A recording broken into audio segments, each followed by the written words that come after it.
So hello guys, welcome to another video. So today I'm going to do a study related video finally. So today we will see questions which you would have never thought about or would have never got the answer to. So the first question is, why is the world round? So have you ever thought why the earth is round? Or in fact, every other celestial object in the universe is round? This is because of gravity. So one thing you must know to understand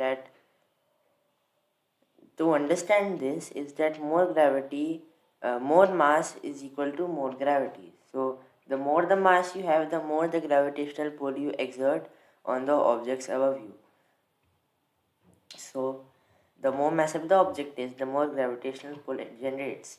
The gravitational pull of the object makes it round as its material is pulled towards the center, making the planet smoother. It happens equally in all directions. So to explain this, here I have a circle, okay, and this is the core. Okay, so take this as earth, and here is the core. This is not the correct proportion, but just take this as the core. So this generates a gravitational field. This generates gravity. So it pulls the gravity is is generated in the center, and it pulls everything towards it. Okay, like this.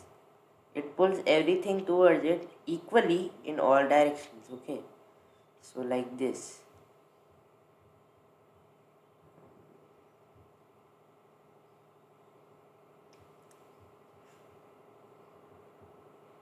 So that means that it pulls every uh, thing on every material is pulled towards the center. So the object becomes round because it is pulled towards the center, so it becomes smoother and smaller, so it becomes round. So this is also the reason why um, the the center of the earth is more denser than the outside of the earth, because more mass is pushed pulled into the center. So, and it happens equally in all directions. But I have written something. There is something wrong about this question. The earth is not completely round. Okay, so the true shape of the earth is not a sphere, it is a spheroid or a geoid. Okay, so the earth is actually like this, like not pulled like this much, but a bit. So okay, so this is due to the rotation of the earth. So this is the real shape of the earth. When the earth rotates, it causes centrifugal force to occur. Centrifugal force is a force which happens when anything moves on a circular path. So I I think you would have experienced centrifugal force when you are on a merry-go-round. When you rotate the merry-go-round, it feels that the merry-go-round is trying to pull you towards the center, right? Or not? So not take that. So merry-go-round is also centrifugal force. Okay. So take this as a bottle. Okay, and you put a ball inside it. First, take the bottle face up. Okay, like this. Then you put a ball inside it, and then you start rotating the bottle like this. Okay, so the ball starts rotating around the edges of the bottle, and then while rotating the ball, you turn over the bottle. So what would happen is that instead of the ball falling and falling out of the bottle, the ball will keep rotating inside the bottle till you keep rotating the bottle. Okay, so this is called centrifugal force. So I guess you will be confused because there is a force called centripetal force also. Centripetal force and centrifugal force are the same, but the force which is happening depends on the reference of the object that you take. If you take the ball, so the ball is experiencing centrifugal force, but if you take in reference the bottle, it is moving in centripetal force motion. Okay, so the centrifugal force can create its own gravity. So centrifugal force can actually create its own gravity. This makes more matter to be pulled towards the center from the poles. This causes the area around the equator to bulge, which is called an equatorial bulge. So this happens, the earth is shaped like this, or any object that rotates is shaped like this, because gravity wants the object to be a sphere. But what happens is that as the earth rotates, it causes centrifugal force to occur, which creates more gravity. So the gravity which is made uh, pulls more matter towards the center of the earth more than the matter required to keep the earth in a sphere. So the equators bulge because more matter is pulled towards the center, so it needs much more space to be situated in. And then the poles uh, become um, the poles become wider because the more matter is pulled towards the center of the earth. So the real shape of the earth is a geoid or an irregularly shaped ellipsoid.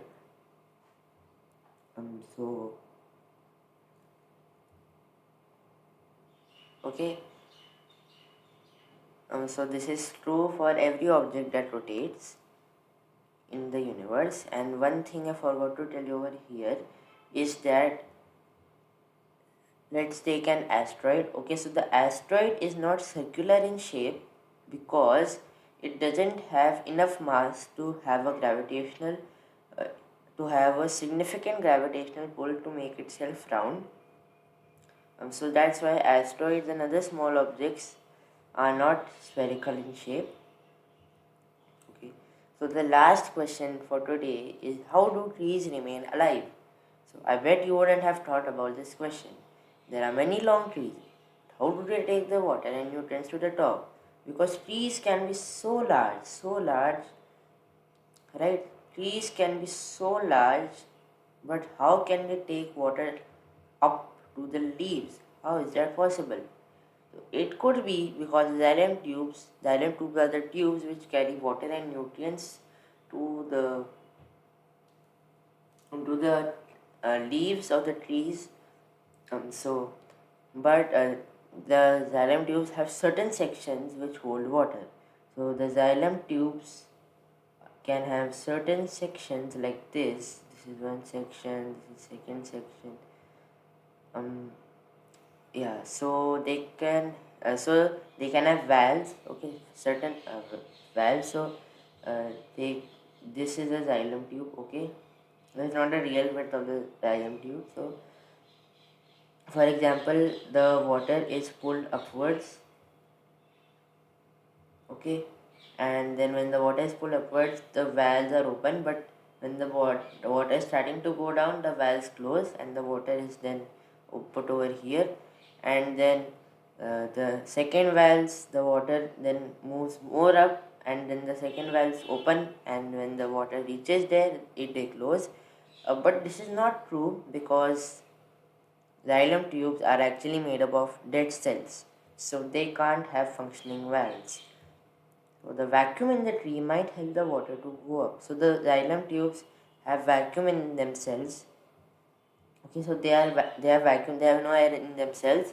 But if we see the width of the xylem vessels, which is 220 to 200 micrometers long, wide. So what I am saying over here is capillary force. So capillary force is the force that states that the thinner the tube is, the more the water can go up.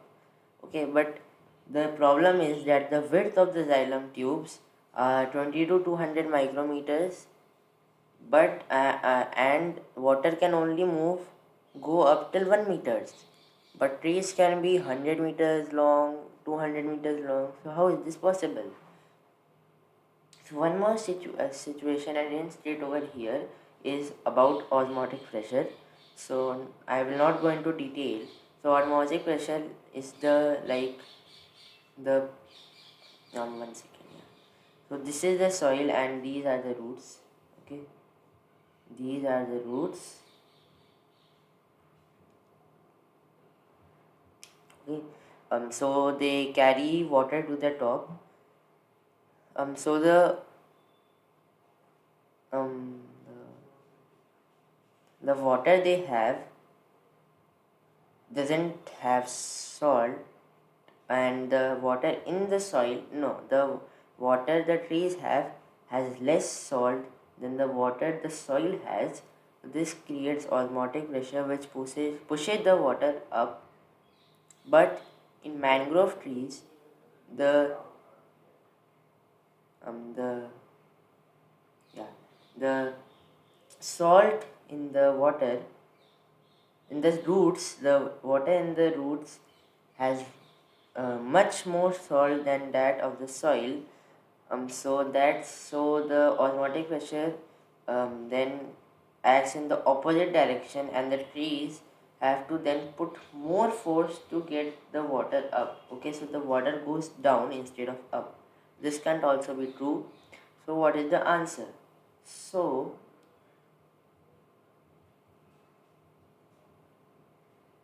the answer is that when leaves give off water, they form immense negative pressures.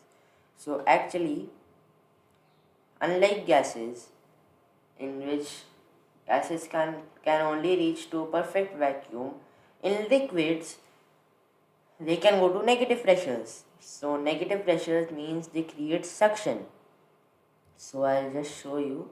So this is the stomata, and okay, so this is the stomata, and then when the water goes through the stomatas, okay, the water goes through the stomatas, it creates immense negative pressures at about minus 15 negative pressure, minus 15 pressure. Okay, so it is very immense negative pressure. So this creates suction which pulls the water up. Okay, but now you would have another doubt that if it creates suction, so 1 atmosphere pressure is pulling the stomata down, and then my 15 uh, uh, uh, minus 15 atmospheric pressure, which is suction, is pulling the stomata more down. So how can the stomata withstand such force? So the stomatas are very small.